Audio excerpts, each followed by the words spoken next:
California Governor Jerry Brown is defying President Trump on a hot-button immigration issue. Today, the governor officially made California a sanctuary state. KCAL9 political reporter Dave Bryan joins us live in the Westlake District with a look at reaction and the fight ahead. Dave? Well, that's right, Lena and Jeff. In fact, this whole issue of sanctuary city, sanctuary state has become so volatile that the authors of this bill called it the California Values Act, not the Sanctuary State Act, which everyone else is calling it. But nonetheless, there's plenty of hot debate still tonight about this new law, newly signed into law, that is, this new bill. And there was plenty of energy at a town hall meeting here on sanctuary in the Westlake District. The kinds of things that are coming out of Washington, D.C., we have to challenge them. We have to be organized. Hundreds of people turned out Thursday night at a sanctuary town hall meeting near downtown L.A.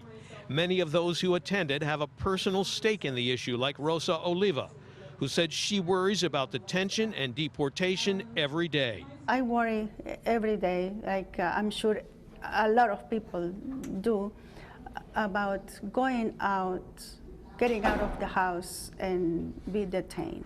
The meeting was held just hours after Governor Jerry Brown signed one of the most significant state immigration bills in decades.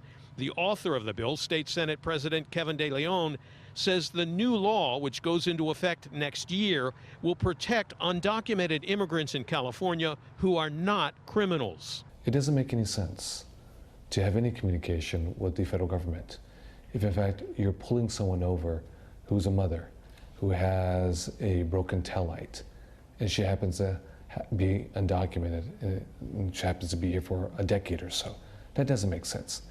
It does make sense if you pull someone over and who's a gangbanger, a violent criminal with a history of felonies or even one felony.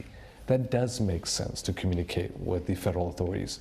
The bill signed into law by Governor Brown on Thursday, commonly known as the Sanctuary State Bill, would forbid local and state law enforcement agencies from inquiring about an individual's immigration status and from detaining someone on a hold request for the federal government unless there's a felony warrant.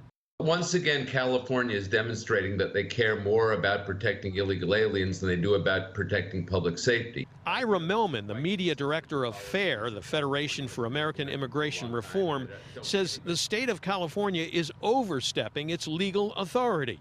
Federal law says that sanctuary policies are unlawful. It also says that no laws can be made at the state or local level that forbid local officials from communicating information to federal immigration authorities. So, this is beyond the scope of California's authority. If Jeff Sessions, the Attorney General, wants to, he has grounds to bring suit against California. The debate over the bill even reached the White House today, where the White House press secretary said this at the daily briefing. The president will be laying out his responsible immigration plan over the next week, and I hope that California will push back on their governor's, I think, irresponsible decision moving forward. This is not a time to capitulate to a bully in Washington, D.C. that has terrorized, that has instilled fear among communities throughout the country, that has pitted one group against another for his political interest. That's not what we do. Well, the fact of the matter is, as we said before, these sanctuary issues are so volatile these days that even law enforcement here in California was very deeply divided about this bill. LAPD Chief Charlie Beck supported it, but the sheriffs of LA County and Orange County both opposed it. In fact, the Orange County sheriff in a statement today said she strongly disagreed with this new law, which will take effect next year, but she will have to abide by it. Lena, Jeff, back to you.